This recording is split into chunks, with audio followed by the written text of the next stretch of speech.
E, bom, séries de potência se derivam termo a termo. A justificativa dá um certo trabalhinho. Então, é razoável, né, que aqui você tem que definir uma derivada, né, das funções de variável complexa e tudo. Então, tem um trabalho aqui que eu não pretendo fazer. Tá? Deixo para o cálculo 2 e 3. Então, eu vou fazer o seguinte, né, vou usar essas observações aqui para dizer o seguinte, que também é uma coisa que não é trivial deduzir dessa definição, é que E elevado a x mais IY é igual a E elevado a x vezes E elevado a Y. Na verdade, quer dizer, E elevado a Z1 mais Z2 é igual a E elevado a Z1 vezes E elevado a Z2, quaisquer que sejam os números complexos. Também não vou tentar provar isso. Então, não vou tentar provar nada do que vem até aqui. Mas eu vou usar essas ideias para dizer, bom, se isso é verdade, isso aqui é E elevado a x, que multiplica cosseno y mais I seno y.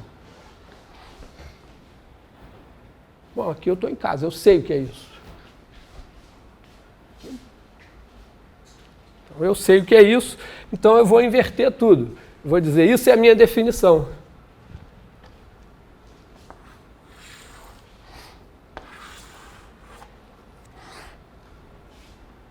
Assim, de maneira,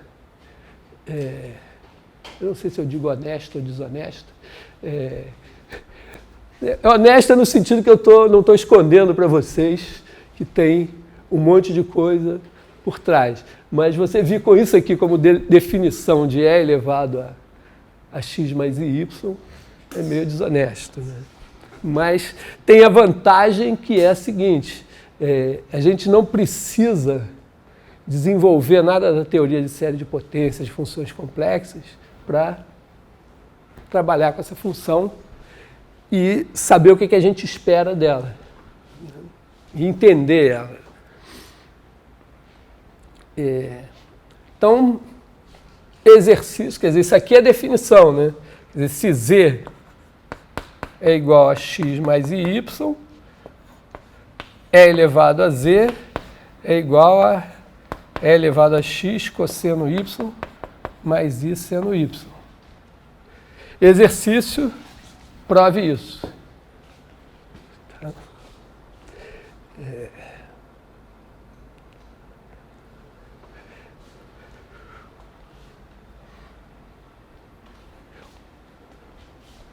Entenderam a estratégia da construção? Então eu apago tudo, não da minha cabeça, né?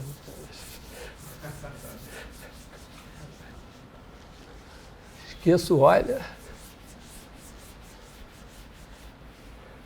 Não dá para esquecer. Tem na biblioteca do Instituto de Matemática, tem as obras, não sei se estão completas, do Euler. Até onde eu saiba, no começo do século XX, começaram a publicar as obras completas do Euler. São volumes desse tamanho, dessa grossura, assim, tinha dezenas. Não sei se já tinham acabado. Vocês devem visitar lá.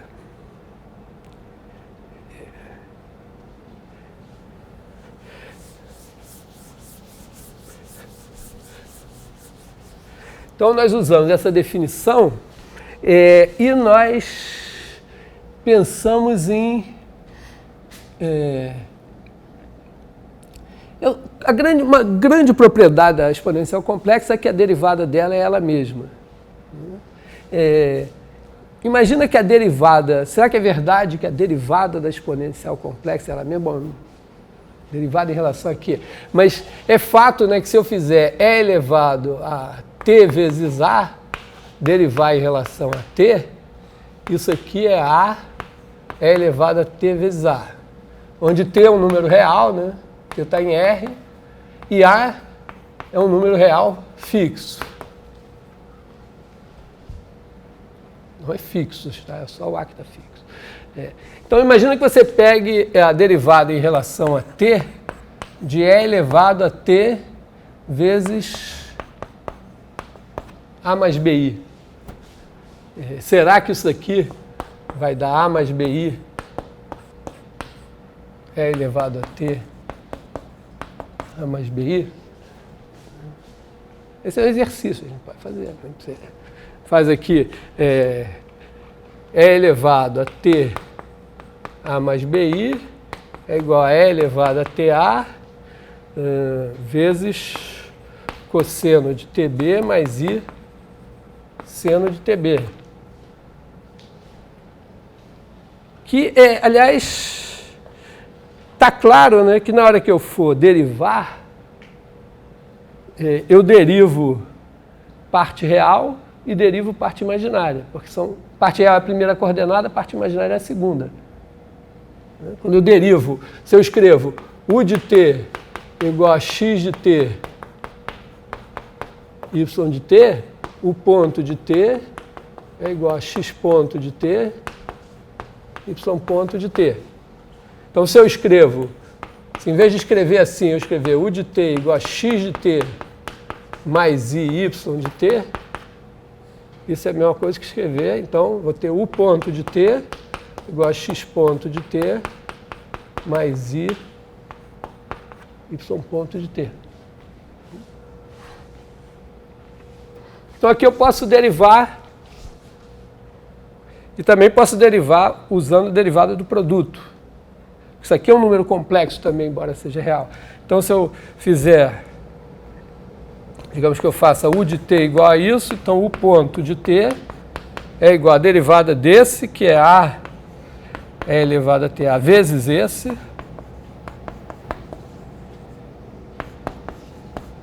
mais esse, vezes a derivada desse. Essa eu sei, né? Menos b seno de tb mais ib cosseno de tb.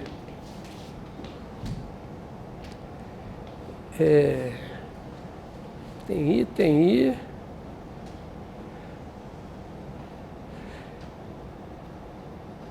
Eu posso tirar esse b aqui, né? Eu estou apostando nisso, né? Claro, não vamos ser ingênuos, eu estou apostando nessa igualdade aqui. Então, aqui eu tenho a vezes e elevado a ta, e aqui ó, eu tenho b, que sai aqui. Mas eu não quero b, eu quero b vezes i. Então, eu não vou tirar b daqui, eu vou tirar b vezes i. Então, isso aqui, eu vou escrever assim, né? Eu boto bi em evidência. Bom, daqui eu tenho mais cosseno de tb, sem dúvida. Agora aqui, ó, eu tenho i seno de tb. Porque se eu multiplicar bi aqui, dá menos b. Bom, então isso aqui, tirando bi, isso daqui vai dar a mais bi, e elevado a ta, e que sorte, esse cara daqui é igual a esse. Cosseno de tb mais i seno de tb. Então, essa fórmula de derivação vale para a exponencial complexa também.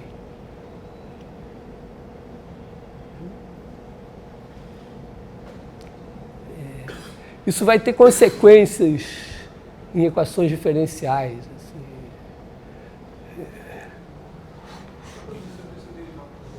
Hã?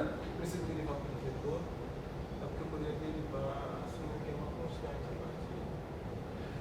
Acho que ficaria mais fácil. Assumir que é uma constante o quê? T vezes A mais BI, não é? A mais BI constante. Não, mas é uma constante complexa, né? Não, eu estou dizendo, agora pode, porque eu provei, porque não estava dentro da... Não caía dentro das fórmulas que eu tinha, porque elas valiam para constante real. Né? Eu precisei definir isso, dizer o que isso significa em termos de coisas conhecidas, e aí provar em termos de coisas conhecidas. Eu sabia que ia dar certo porque eu tinha já definido isso para mim em termos de coisas desconhecidas, provado uma fórmula, definido uma derivada de funções de variáveis complexas, que eu não defini aqui, provado coisas, regras da cadeia e tal, com funções de variável complexa, então para mim estava tranquilo, mas dentro dos poderes que a gente tinha aqui não estava garantido. Não estou dizendo que está garantido, podemos derivar. Provar o quê? Que isso daqui? Não, isso aqui é só uma mudança de notação. Porque isso aqui significa o seguinte, eu estou em R2. Em R2 eu defini o seguinte, o número, em vez de chamar de E1, E2, a base canônica, eu chamei esse cara de 1 e esse cara aqui de I. E quando eu multiplico um número por 1, eu omito 1. Eu também usei essa notação assim, né? Lambda vezes 1 igual a lambda. E aí isso é só uma outra notação.